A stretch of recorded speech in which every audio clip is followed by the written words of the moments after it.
Salutations, respected viewers. This is George from Ireland. In this video, I shall continue my series on A-level history about the history of the Soviet Union. So it got up to June 1941. Operation Barbarossa had commenced. That was the German invasion of the Soviet Union, and it was progressing very well for the Wehrmacht. That's the German defense force. Despite its name, Wehrmacht, meaning literally defense force, its role was almost entirely offensive. Anyhow, one morning at the end of June 1941, Stalin did not turn up to work at the Politburo in Staraya Square, the center of Moscow. Why not? Unaccountably, he wasn't there. The Politburo was the group of the top 10 or so cabinet ministers. So the Politburo decided, as Stalin wasn't coming to him, as he wasn't coming to them, they must go to him. So they got in their cars and they drove out to his mansion at Kuntsevo, a little bit to the west of the city centre, the Nera Dacha. And there were 2 rings of NKVD guards surrounding it. It was super secure. Still stands, but not open to the public. Anyway, Stalin thought, have they come to overthrow me? He had brought calamity on the USSR. He had ignored a huge amount of incontrovertible evidence. So he'd been very close-minded about this. He'd not prepared for the war adequately. Yes, the armed forces were large, but they were not deployed in the right position, things like that. He had purged so many talented military officers, and the war was going very badly indeed for the Soviet Union. They then informed him they wished to form a committee of national defense. Stalin asked circumspectly who would be the chairman of this committee of national defense, and they said, "You will be, Comrade Stalin." So he breathed easy. They had not decided to oust him after all. There'd be every reason to do so. They could have done so unanimously, but a change of leader at this stage might have proved fatal to the Soviet Union. Communists all over the world suddenly changed their tune about the Second World War. Communists often said it was an imperialist war. So the French and British had been fighting the Third Reich for their own greedy reasons. Communists had pointed out that Nazis were National Socialists, therefore they were socialists after all. It recalls how the early 30s, some communists and Nazis in Germany, before the Nazis took office, had made common cause against the Social Democrat government or other political parties. It was now a people's war, according to communists. So remember, Comintern's line, as Communist International, their party line was non-cooperation with the French and British war effort, strikes, encouraging soldiers to desert or mutiny. That was that. The French and British brought upon themselves. The leader of the French Communist Party, Maurice Thorez, had said that the French working class would not be tricked again into fighting against their German brothers.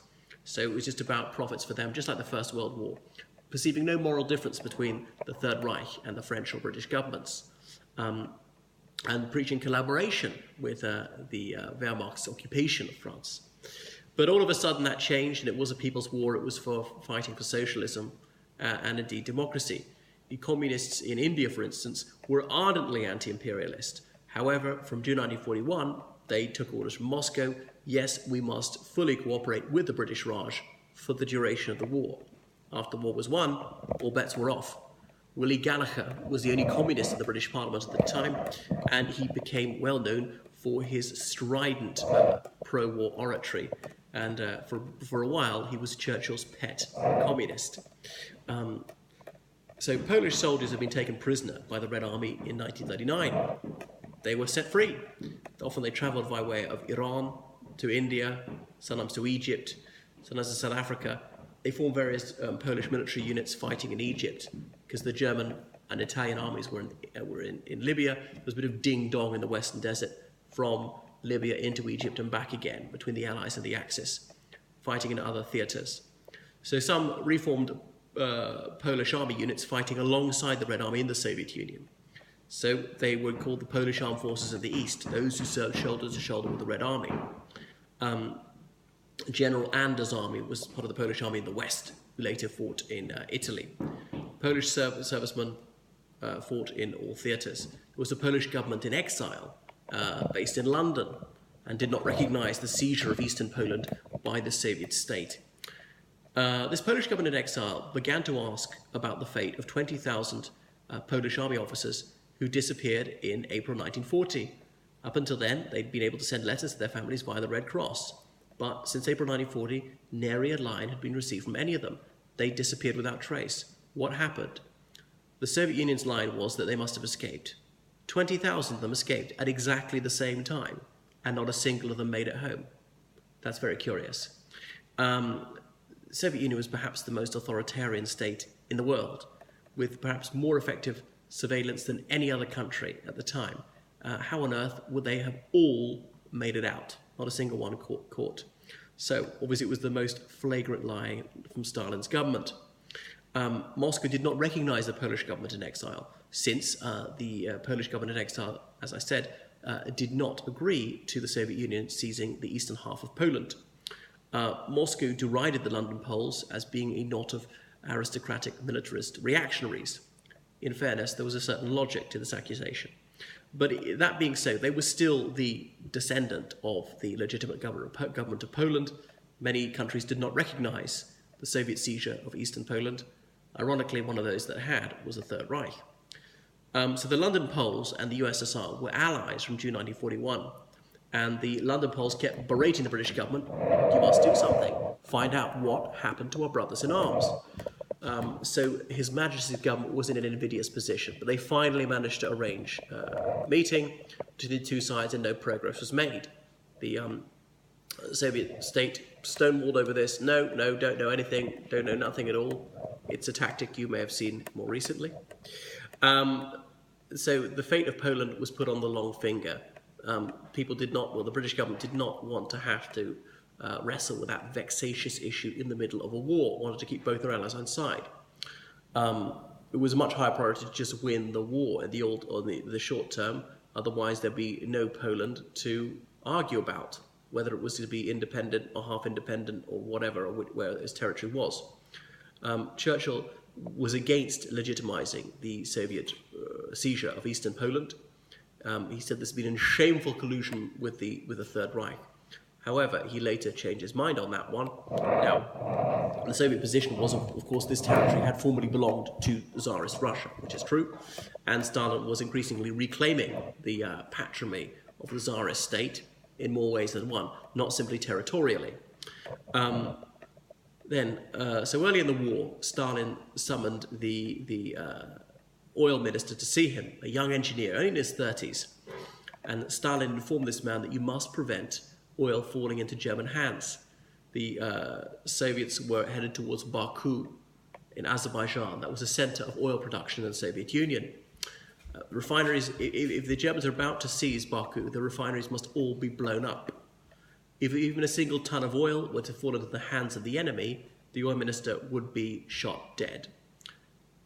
Conversely, if the refineries were destroyed and the Germans did not seize them, this oil minister must also be shot dead. So he was given plenipotentiary authority to make sure this happened. The oil minister recounted this later in an interview in about 2007, and he said that he didn't harbour the least rancor towards Stalin and might have done likewise had he been in his position, because it was absolutely vital that the enemy be denied oil. Anyway, the Wehrmacht did not take Baku, and this oil minister lived on into the 21st century, reaching almost his 100th birthday. There was a great outpouring of patriotic spirit in the Soviet Union, and this fervour was despite many people having been severely oppressed by their own government. Some people in the slave labour camps begged to be allowed to go to the front and fight the invader. Now, there are various reasons for that, not just perfervid patriotism, but also a desire for better conditions. So some officers who've been purged, demoted, sacked, sent to the Gulag, were set free, even put in command of units in the field once more. So Stalin kept tens of thousands of well-armed and amply fed NKVD guards in these camps, guarding prisoners of conscience. He did not trust his own subjects. If he hadn't had so many political prisoners, he would have had more men to fight at the front. Count Nikolai Tolstoy, grandnephew of the novelist Lev Tolstoy, has written Stalin's Secret War, which is an enthralling, very revealing book about the Soviet Union around this era. and he remarked that the Communist Party had been waging war on its own people for almost 20 years by that stage. So many people had every reason to wish to see the communist state extirpated. The USSR had lost all the early battles, and it seemed like it was doomed. The German army had some easy victories. At first, some peasants in the Ukraine, for instance, welcomed the German army, believed that they were emancipating them from communism, keenly stroking the crosses on the German tanks, thinking that Christianity would now be brought back. They longed to see collective farms abolished. However, the Third Reich found collective farms a convenient way for guaranteeing food supplies and decided to keep the system that they found in situ, and indeed doubled the food quota, so reducing people from hunger to starvation. They appointed village headmen. The Wehrmacht interacted with the villagers through these headmen, or starets, an old man, an elder, really.